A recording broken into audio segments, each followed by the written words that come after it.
Obrigada, pastor Murilo. Podem se sentar. Bom dia. Que bênção. Eu sei que ficou faltando um recadinho aí, já sopraram na minha orelha, sobre a rede de homens. Pode aplaudir aí. Porque agora, no próximo dia 16, teremos uma rede de homens. Ficou faltando esse recado. Nada pessoal, tá?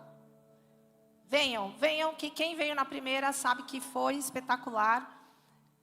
E vamos então direto à nossa mensagem, parte 2. Pensaram muito em Salomão? Sonharam com ele? Nossa, eu ouvi de Salomão, parecia já membro da família. Para quem não veio a semana passada, quem não veio, quem está conhecendo a gente pela primeira vez, hoje dá um oi para mim, algumas pessoas. Eu não vou resumir a palavra da semana passada, está no YouTube da igreja. Mas eu, na semana passada, falei que aquela história de que o rei Salomão pediu sabedoria para Deus e recebeu através do pirlim-pim-pim, sou sábio. Não foi bem assim. Além de sabedoria, ele pediu conhecimento. E a gente explorou a semana passada, e na célula também, essa questão de que o conhecimento é a base para toda a sabedoria que lá na frente a gente vai adquirir e desfrutar dela para uma vida melhor. Não só para nós, mas também para fazer mudanças positivas no mundo. E ele pediu isso para Deus. E ele ganhou isso de Deus. E a Bíblia fala que ele foi o homem mais sábio de todos os tempos. Mas quem conhece um pouquinho da Bíblia sabe que ele, no final, não acabou bem. E às vezes eu fazia essa seguinte reflexão: mas poxa, se Deus deu sabedoria para ele, era algo que Deus deu. Então o que Deus dá falha? Já pensei isso. O que Deus dá falha? Se Deus que deu, ele podia fazer qualquer coisa, ele jamais perderia. Mas não é nada assim. Essas conclusões, elas são feitas pela mente humana. Deus não trabalha dessa forma. A Bíblia não é um livro de lógica. A Bíblia é um livro que tem outra ótica e ele nos ensina a olhar o mundo da forma como Deus olha. Então, quando Salomão pediu sabedoria, parte 2 agora, a gente já entendeu que existia uma jornada para essa sabedoria acontecer. E ele pediu muito jovem isso para Deus. Já era um traço de um menino que vinha, no mínimo, de uma criação maravilhosa, viu seu pai passar por tantas coisas. E na hora desse pedido, que Deus falou, me pede o que quiser, ele pediu sabedoria. Não é muito típico de um adolescente pedir sabedoria, né? Ele ia pedir a gatinha da escola, a grana, o melhor carro, as melhores viagens. Claro que não, naquela época não tinha carro, mas valores talvez materiais. E só que isso era quando ele estava muito jovem, e ele trilhou uma grande jornada. E a clássica história linda, que eu amo, do julgamento das duas mães, que uma delas havia, sem querer, ao deitar, sufocado seu filho, e ela troca o seu filho com a outra mãe que estava ali, são duas prostitutas, e fala que o filho que morreu era da outra, e não o dela, e a outra fala, não, o filho é meu. Essa história é linda. Provavelmente eu fui procurar na Bíblia, quando foi que ele viveu isso? Não tem uma referência, mas isso já era fruto da sabedoria que ele recebeu, nesse pedido aos 16 anos. Talvez isso tenha acontecido quando ele tinha 20, ou 30, ou 25, a Bíblia não deixa isso claro. Fala, não existe essa idade. Mas eu acho que não foi no dia seguinte que ele pediu sabedoria. Foi quando ele já estava ali habilitado a julgar e tal, com mais experiência. Então, presta atenção. Se você fizer um pedido para Deus, e você pode pedir tudo para Deus, e Ele pode dar através do pirlim-pim-pim, tipo, recebeu. Pode, Deus pode reconstruir um órgão físico, pode fazer um paralítico andar, pode ressuscitar um morto. Mas, em geral, quando a gente pede esse tipo de valor, a gente vai ter uma jornada. Então, por exemplo, se a gente pedir paciência, quem já pediu paciência para Deus? Mães, Senhor, me dá paciência, ainda fala em nome de Jesus. Em geral, se a gente pedir paciência, com certeza Deus nos dará experiências para viver situações para adquirir a paciência. Sim ou não? Com certeza a gente vai passar por situações que vão nos forçar a esperar, a lidar com as frustrações ou a aceitar o que está fora do nosso controle, certo? Eu pedi paciência.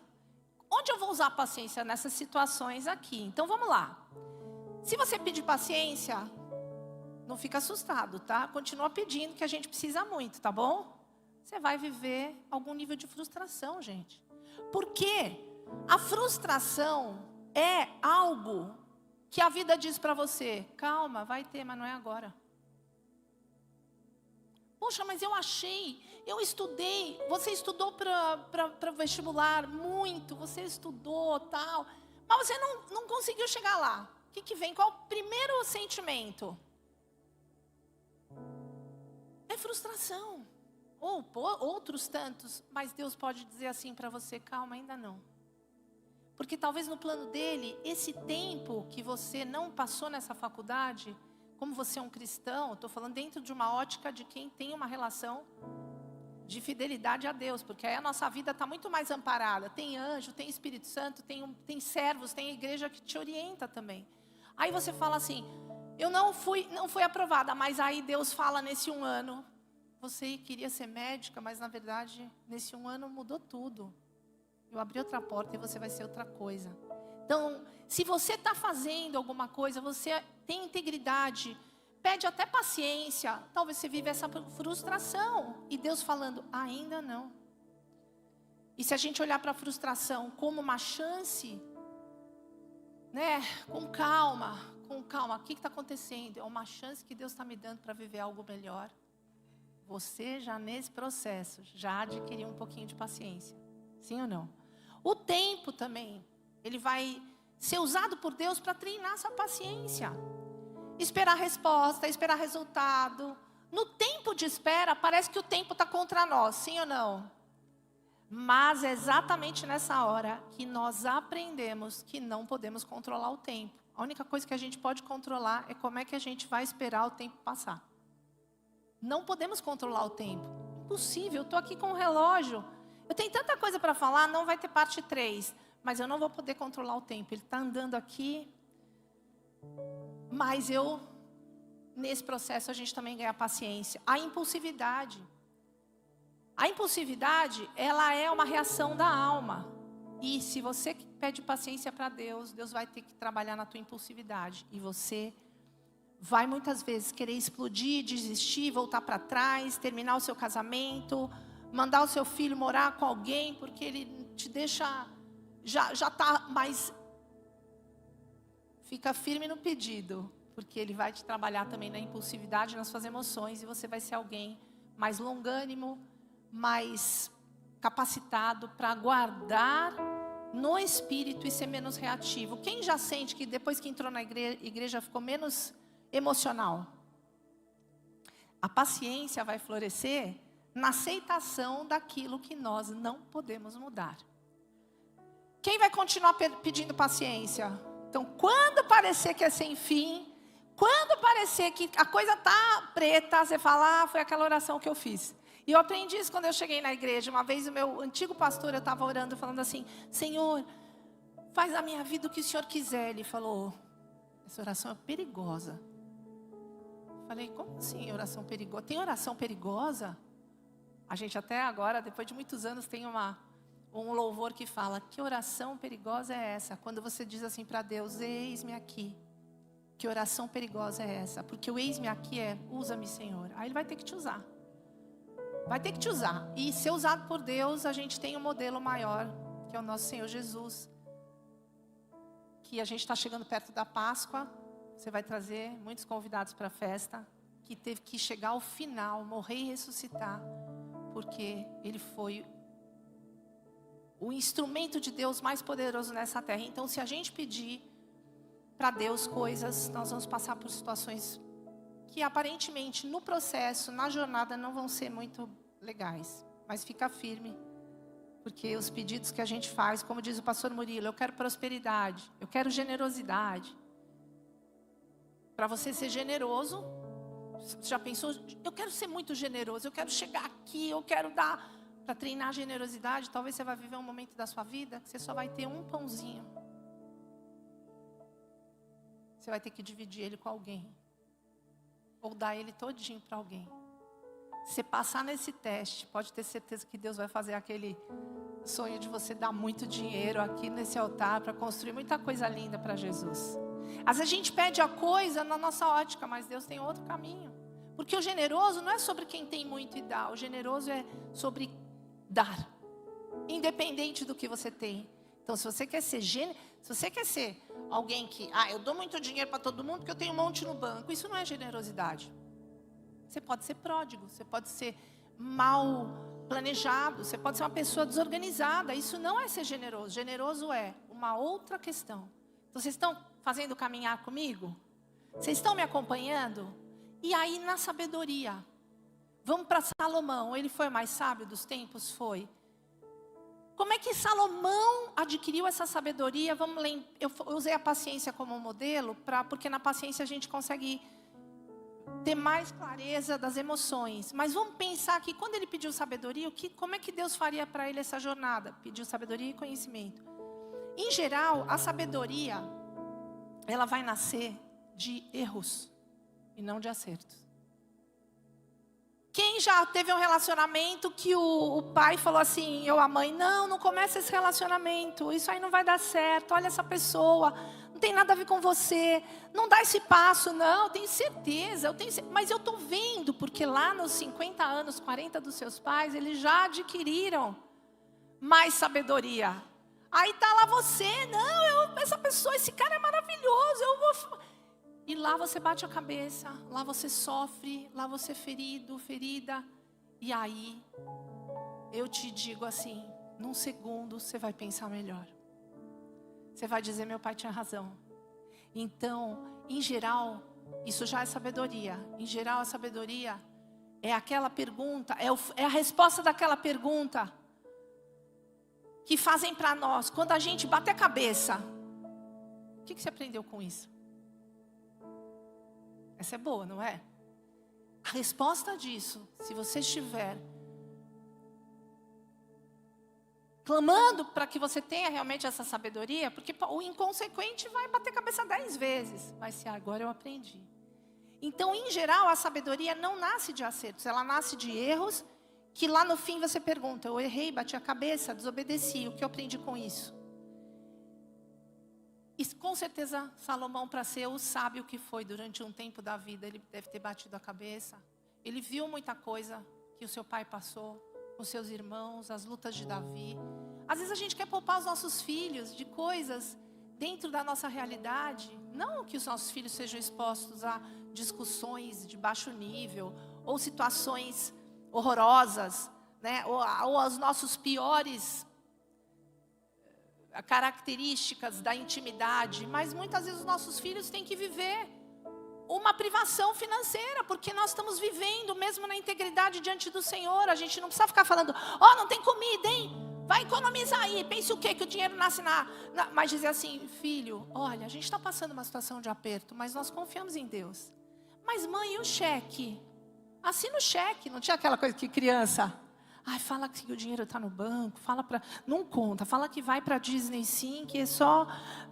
Não, Disney não dá, hoje a gente não consegue, mas um dia a gente vai conseguir, Não deixe seus filhos tão preservados a ponto deles não adquirirem força e resistência para enfrentar a vida. Isso é uma construção de algo que lá na frente vai dar para eles muita sabedoria. Minha mãe é muito sábia, porque ela não teve mãe e pai presentes. A mãe morreu quando ela tinha 40 dias. Ela foi educada pelos avós. Com certeza exposta a muita privação, a muita disputa, porque ela não tinha mãe, o peito não era só dela, era da tia, porque a tia estava amamentando quando ela nasceu, e ela, enfim. E isso eu creio que a sabedoria da minha mãe é fruto disso. A família era muito religiosa, temente a Deus, e ela foi adquirindo essa condição de aprender a esperar, de aprender a hora que ela podia entrar, de aprender o elogio que ela ia ganhar, que não ia ser aquela mãe, você é linda, maravilhosa, esplendorosa, linda, perfeito. Não, ela ia receber um elogio, e cada elogio para ela ia ser, uau, se eu receber esse elogio, eu vou fazer melhor, porque eu quero receber esses elogios, porque tudo para ela era pouquinho, era roubadinho, no sentido assim, ela não tinha mãe ali, né? Então, a sabedoria de Salomão também deve ter sido conquistada nessas dores emocionais que ele viveu na família, né? As desilusões. Gente, quando a gente vive uma dor emocional, você pode estar vivendo uma agora, uma perda. Você vai conquistar sabedoria nisso. Quando a gente passou aqui pela enchente da igreja, esse prédio lindo, maravilhoso, tudo pá. Aí entrou água em tudo, ficou tudo embaixo d'água. É uma baita de uma decepção, uma baita de uma dor emocional, sofre muito. E agora, como é que nós vamos fazer? Aí eu vim para cá, eu vi a igreja inteira aqui, todo mundo, oi apóstola, vamos limpar esse carpete, vamos limpar isso aqui, vamos esvaziar isso aqui. Aí nessa hora a gente conquista o seguinte, não é sobre prédio. Se vier um terremoto, a igreja despencar, é sobre gente. Isso vai dando para a gente sabedoria, vai dando um outro enfoque sobre a vida. Nas catástrofes aí do Rio Grande do Sul, quando a pessoa perdeu tudo, ficou ela, o cachorrinho e o marido. Fala, gente, eu perdi tudo, mas meu cachorrinho ficou. Meu marido ficou, eu só preciso disso. Do meu cachorrinho, do meu marido. E se perder o marido também e o cachorrinho? Ela vai achar nessa dor que tem alguém que nunca desampara. Toda perda, toda dor emocional vai levar a gente a crescimento, gente. Não é uma pregação fatalista, pelo contrário, em Deus, Ele vai nos dar, olha, peça sabedoria, peça prosperidade, peça provisão, peça as coisas mais diferentes daquilo que você imagina que você possa ter hoje, pelo teu perfil, pela tua vida. Mas fica firmado nele, firmada nele, porque Ele vai te dar. Independente do que você viver. O nosso líder, nosso apóstolo, está aqui nesse altar porque ele viveu dores muito intensas, viveu perdas, perdeu o pai quando ele tinha 1 aninho também, nem 1 ano, não, ele perdeu o pai quando ele tinha 3 aninhos, 2 aninhos, perdeu um casamento, porque no fundo ele é um homem muito íntegro, ele não perdeu o casamento porque ele era um cara que merecia aquilo, mas Deus queria usá-lo. Então ele deve ter clamado muito para Deus, Senhor, Pai nosso que estás no céu. Era a oração que ele sabia. Ele orava muito Pai nosso, ele falou. E Deus usou. E na dor, em vez de ele matar o rapaz que traiu, o melhor amigo que o traiu com a esposa, lá atrás, antes de se converter, ele ouviu o conselho de quem dizia assim, não, perdoa. E tinha as vozes que diziam assim, mata esse cara. Chama um cara aí, um matador, dá qualquer dinheiro aí, mata esse cara. Perdoa. Deus vai restaurar a tua vida e pode até trazer ela de volta. Ele optou por esse caminho. O que aconteceu? Ele adquiriu sabedoria, forja no caráter e mudança também de caráter. Ele ficou muito melhor. A Covid, gente, trouxe compatia, trouxe compaixão. Todo mundo virou empático na Covid. Vocês lembram disso? Porque estava todo mundo na mesma situação, então a gente se pôs no lugar do outro, a gente estava ali, sofrendo todas as provas, vivendo todas as provas, o teste da resiliência, o teste dos valores verdadeiros, o teste do tempo, ninguém controlava tempo, ninguém sabia mais nada, ninguém sabia nada. Aí o que brota? Empatia. Ah, mas eu posso ajudar, eu vou fazer alguma coisa por alguém. Então, não rejeite a prova que você está vivendo. Fala aí no seu coração agora. Agora eu entendi, Senhor, obrigada. Eu vou chegar lá. E aí foi isso tudo que a gente precisa, olha lá. Então, ele com certeza viveu dores emocionais, ele viveu os erros e quedas. Estou falando de Salomão. Ele precisou superar os desafios. Para a gente adquirir sabedoria, a gente precisa de silêncio e solidão, ou silêncio e solitude, porque solidão em geral você está abandonado num canto, mas também, o Fábio ficou sozinho, era solidão, ele não tinha ninguém, ele adquiriu muita coisa naquele silêncio, ele falou que naquela solidão, ele saía para dar volta no quarteirão, porque doía tanto, a dor da traição era tão grande, que ele não tinha para onde ir, ele não tinha com quem falar, a família não morava aqui, os amigos eram em comum da ex-mulher. Aí ele falava, o que eu faço? Saiu para andar em volta do quarteirão para ver se a dor passava. Então a solidão pode fazer você ser forjado na sabedoria também. Você vai ver o outro lado da vida. Você vai falar, ver que passa. Vai doer, mas vai passar. Você vai voltar para casa. Mas a solitude também é importante, você buscar ficar sozinho. Eu, nos meus 60 anos, eu tenho buscado ficar sozinha. E falo isso para o meu marido, falo isso para as minhas filhas. Gente, tem hora que eu quero ficar sozinha. Não é porque eu não amo vocês, vocês são tudo para mim, pelo amor de Deus. Fica aqui num cantinho aqui, só para eu ficar um pouco sozinha ali. Mas a gente precisa da solitude para ouvir a Deus, para entender a vida, para refletir sobre as nossas questões, para olhar para a árvore. Às vezes você está sofrendo, você abre uma janela, você vê o balanço das plantas, você vê o canto dos pássaros e tudo muda. No barulho a gente não vai conseguir, uma pessoa falando com você, você falando com uma pessoa. O que a gente precisa às vezes não são pessoas, são o silêncio. A gente precisa ouvir os nossos pensamentos sem distração. A gente precisa, para ter sabedoria, reflexão constante. Não basta a gente viver as experiências. É preciso a gente refletir sobre as experiências que vivemos. Ai, eu fui honrado, eu ganhei um grande título. Ai, que legal, né? Vou, vida que segue. Para pensar. Eu ganhei esse prêmio. Eu estudei bastante, mas... Até sobre as coisas mais óbvias, mais que você se acha merecedor, mais inquestionáveis. Reflita. O que Deus quer com isso? Por que Deus te pôs ali? Por que você está vivendo aquela história? Por que esse êxito? Por que esse sucesso? Por que essa honra? Sempre refletir. Sabedoria surge quando a experiência é digerida, é degustada, conscientemente. Bom, então vamos voltar para Salomão, que o tempo está acabando. De verdade, o que aconteceu com ele. Olha lá, ele pediu sabedoria? Pediu. Recebeu? Recebeu. Falei da questão do julgamento das duas mães prostitutas. E ele julgou. Todo mundo conhece essa história? Quem não conhece, levanta a mão.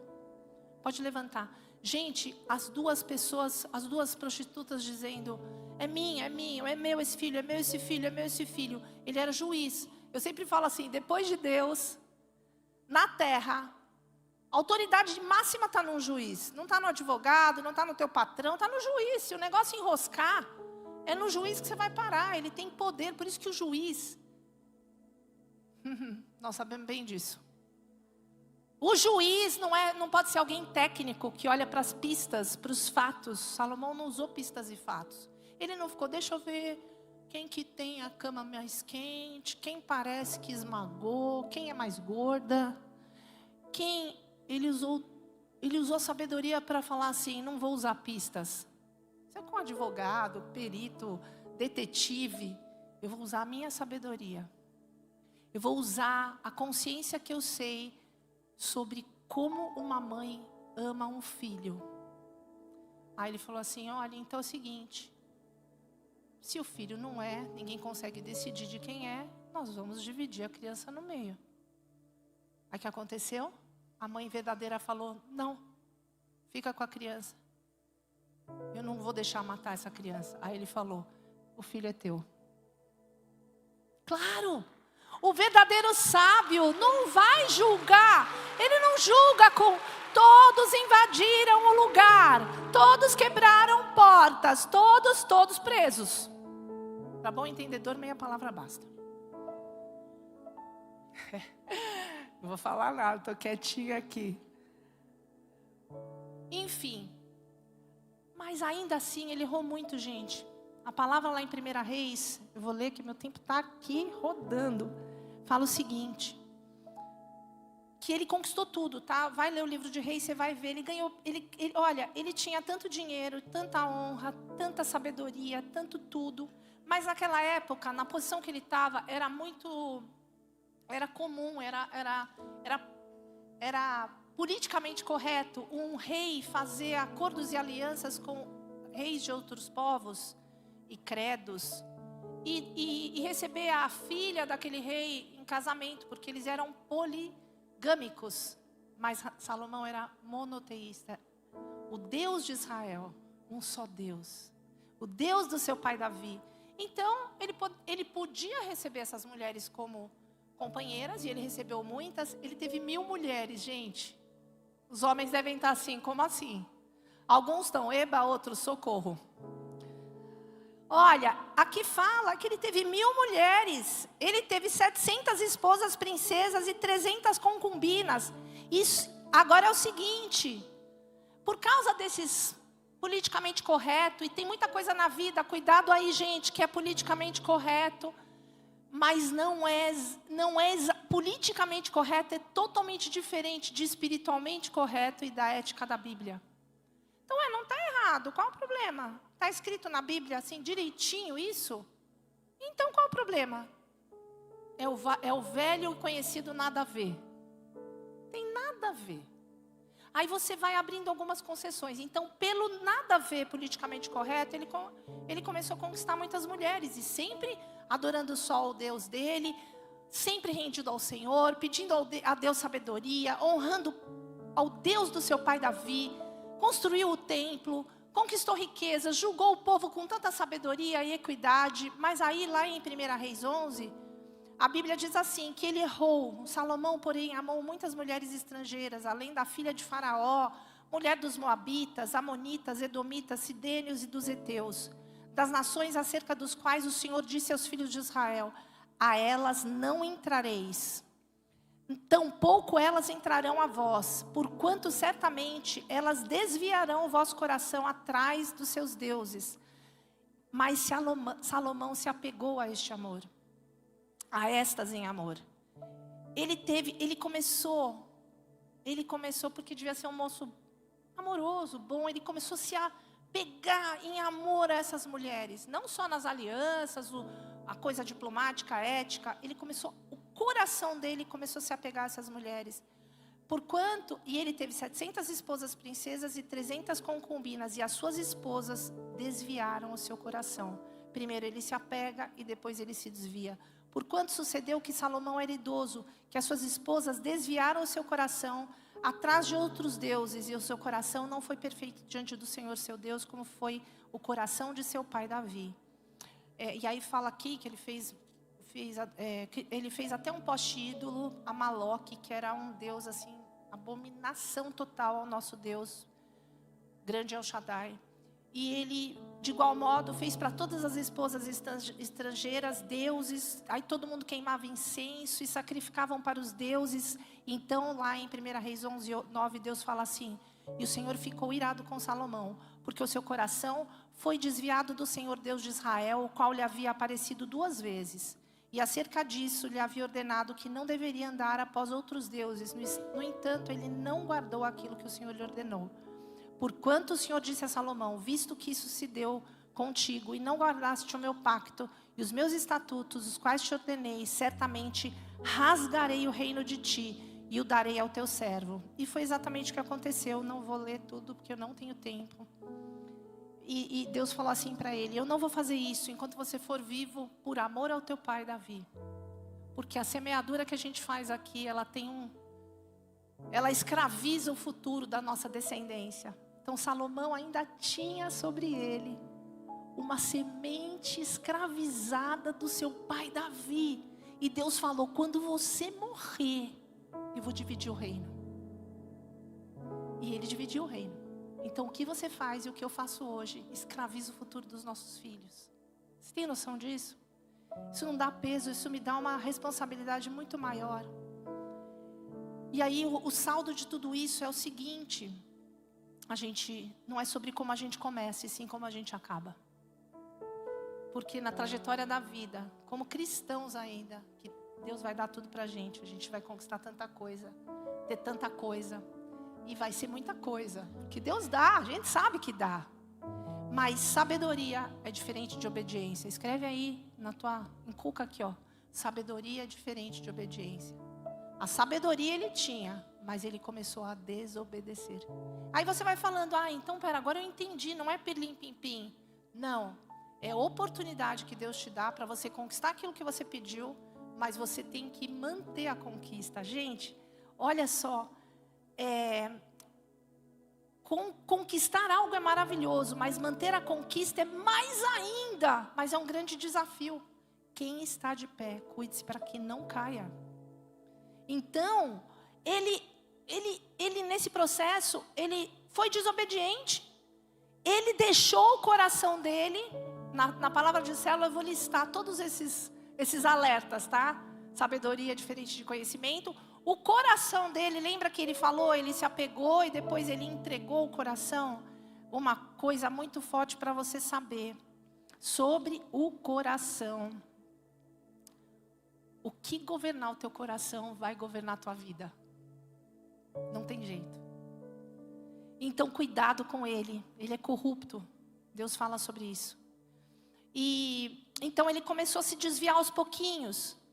Aí ele começa a servir aos outros deuses. E é nisso que nesse mundo aí que está toda hora não tem nada a ver. Qual o problema? Não tem nada a ver, não tem nada a ver. Não tem nada a ver. É que a gente precisa ter muita atenção, principalmente com os nossos filhos. Mas pai, mas mãe, não tem nada a ver. Filho, protege o seu coração. Filho, cuidado. É todo dia. Olha que interessante. A sabedoria ela só se torna real quando ela é aplicada todos os dias na nossa vida. Todos os dias. O homem mais sábio desse mundo tem que aplicar a sabedoria dele. Ele não pode... Sou sábio. Quem quer respostas? Perguntas. Todo dia ele tem que aplicar com zelo. Todo dia. Ação vale mais que discurso. Tem muita gente no altar, muita gente em lugares altos da política, que estão discursando, mas já perderam toda a essência. Porque não praticaram sabedoria todo dia. Não foram para Deus, não exercitaram a solitude, a viver o processo da dor.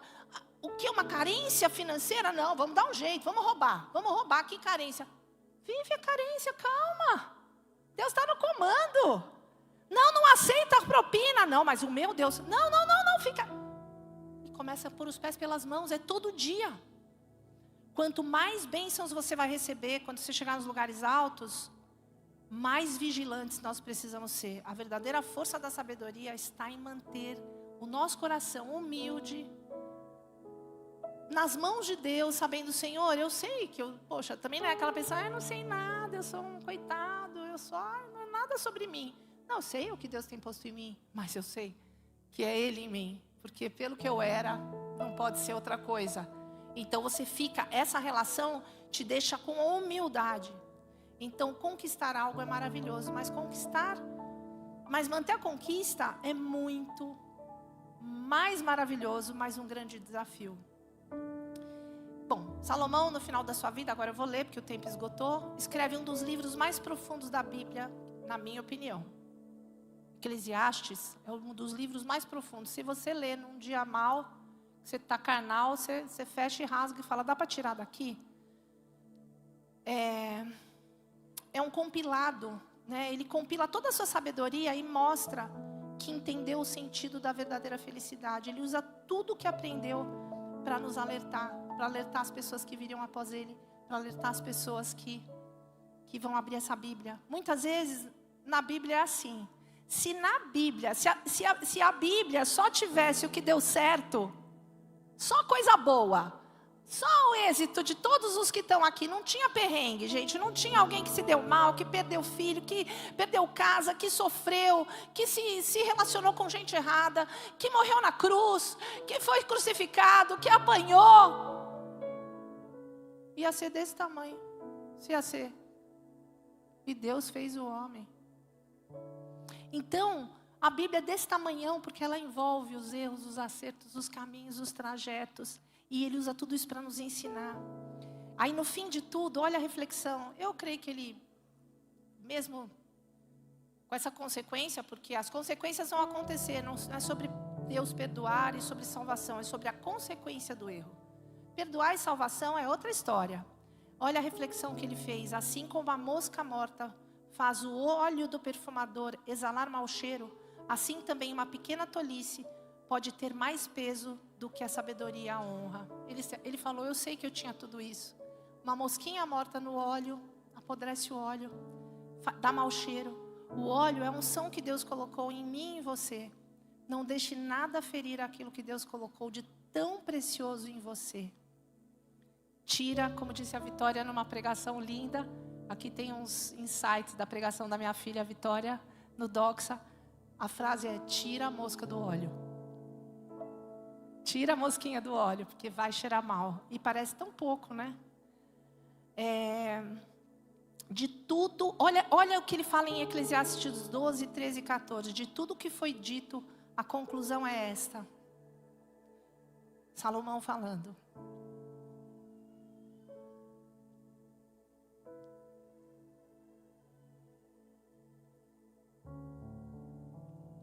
Tema a Deus e obedeça aos seus mandamentos, porque foi para isso que fomos criados. Precisamos prestar contas a Deus de tudo o que fazemos, e até coisas que fazemos em segredo, seja o bem ou o mal.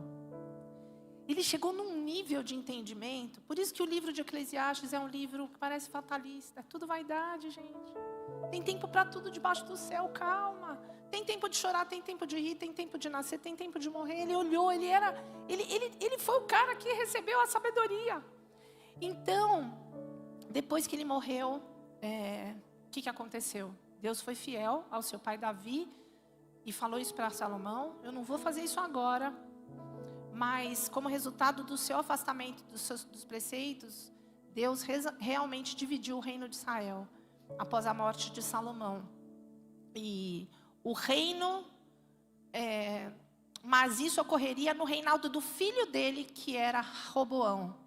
Aí, depois que ele morreu, enquanto ele estava vivo, no final, muitas rebeldias internas, nos últimos anos de vida, ele enfrentou muita rebelião, descontentamento do povo, né? As políticas fiscais, ele começou a errar nessa parte, ele começou a errar em tudo, um cara que construiu o templo, e depois ele morreu, após 40 anos de reinado, e foi sucedido por seu filho Roboão. Após sua morte, cumpriu-se a profecia da divisão do reino, resultando em 2 terras separadas. Judá se separa de Israel. Duro, né? Mas obrigada a Deus, obrigada a Salomão, que não vai ouvir nunca esse agradecimento, que ele já está nos braços do Pai. Mas isso tudo é para nós, é um ensino para a nossa vida, para a nossa caminhada, para a nossa jornada. Eu queria fazer um convite para as pessoas para todos, tá? Esse convite hoje é muito profundo, é um realinhamento com a caminhada com Deus. E também fazer um convite para os novos. A Bíblia fala, vocês estão com aqueles versículos que eu coloquei a semana passada? João 3,16, Romanos. A Bíblia fala que esse Deus poderoso que traça que tem esse caminho todo para a gente chegar naquilo que para Ele é importante, para a gente ser esse homem, essa mulher úteis, não só felizes, plenos, mas úteis para a humanidade, para ser aquele que prega o Evangelho, que leva a palavra de Deus. Ele cria um plano de salvação, e nesse plano Ele entrega seu Filho Jesus Cristo, para que todo aquele que nele cresce não morresse, mas tivesse vida eterna. Então ele fala, ele entrega Cristo, porque Cristo translitera a Bíblia. Cristo translitera a lei, não a Bíblia. Ele traz toda a condição, através do seu Espírito, da gente entender essa Bíblia tão estranha. Como é que Salomão perdeu? Como é que Salomão ganhou? Como é que foi? Que história é essa?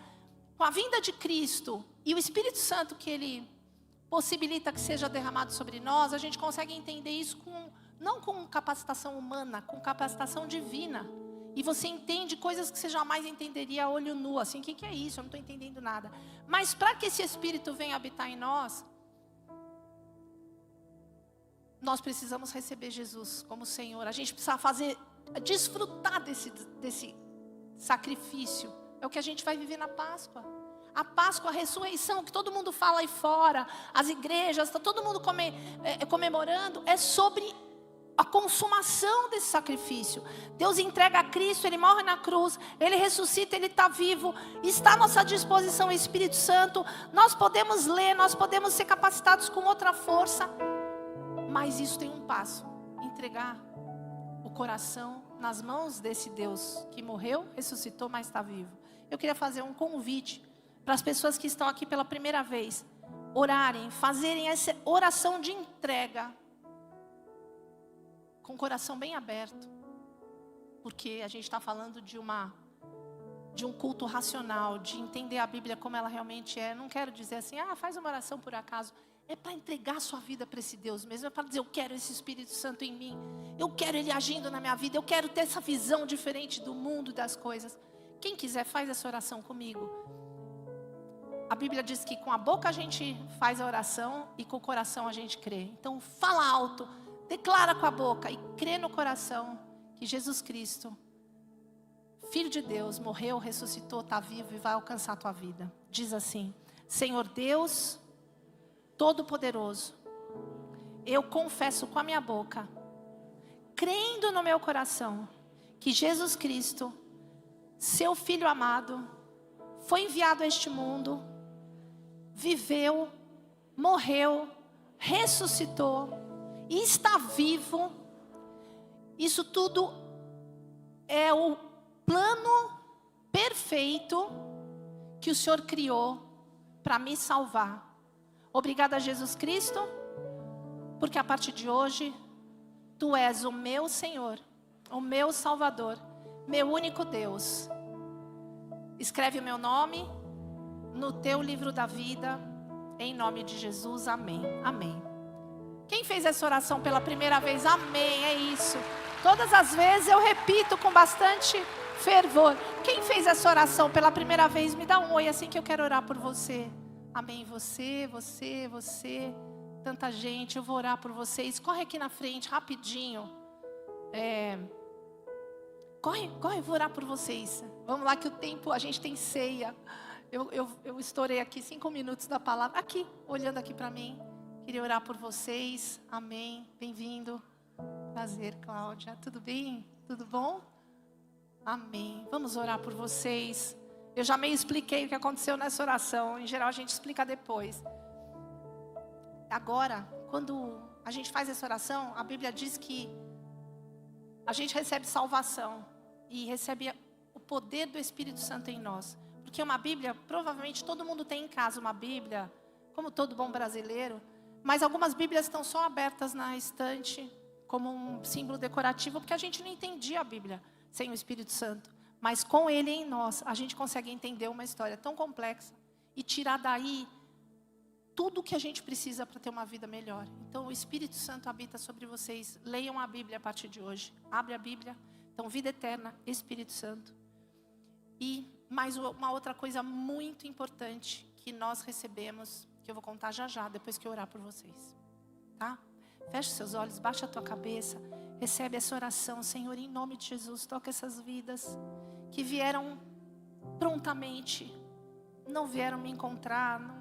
Eles vieram porque eles entregaram seu coração para o Senhor. Eles abriram seu coração, confessaram a Cristo. Cristo, Jesus, toma essas vidas, cuida delas. Eu sei que cada um aqui, assim como eu e todos nós que chegamos aqui, nós chegamos com desafios, com impossíveis, com dores. Acolhe, Senhor. Esse primeiro amor é tão precioso, que eles vivam experiências sobrenaturais, que eles vivam testemunhos incríveis nos próximos dias, e tudo isso para que a alegria deles seja completa, mas para que o Teu nome seja glorificado. Cuida deles, livra-os do mal, em nome de Jesus, amém. Pode pedir bastante coisa, porque a Bíblia fala que esse primeiro passo é o tempo do primeiro amor. É como se nós fôssemos bebê. Bebê pede qualquer coisa para Deus, para a mãe. A mãe já vai lá. Então, o primeiro amor com Deus, pode pedir. Pede os impossíveis. Eu pedia cada coisa maluca e Deus me dava. Depois Ele foi alinhando, porque Ele quer dizer assim: eu sou teu pai. Pode me amar, você é minha filha. E esse vínculo é muito importante. Então, pode pedir. Se não for certo, Ele alinha depois e ajeita. É o jeito dele operar. E a terceira coisa que a gente ganha, sabe o que é? Que a parte principal, eu já digo que eu faço parte dela, é a família. A gente passa a ser família da fé, corpo de Cristo. E essa família está recebendo vocês aí, com todo amor. Olha para trás, tem até faixa para vocês. Abraça esse povo. Recebe o amor. Recebe um amor, que é o amor de Deus sobre a tua vida. Amém. Glória a Deus. Vamos ceiar agora para selar. Eles vão acompanhar vocês agora, a consolidação. Olha, os que vieram pela primeira vez, depois eu vou lá também dar um abraço em vocês. Siga esse pessoal aqui. É rapidinho, enquanto a gente termina a ceia, vocês vão ali, vão receber um presente.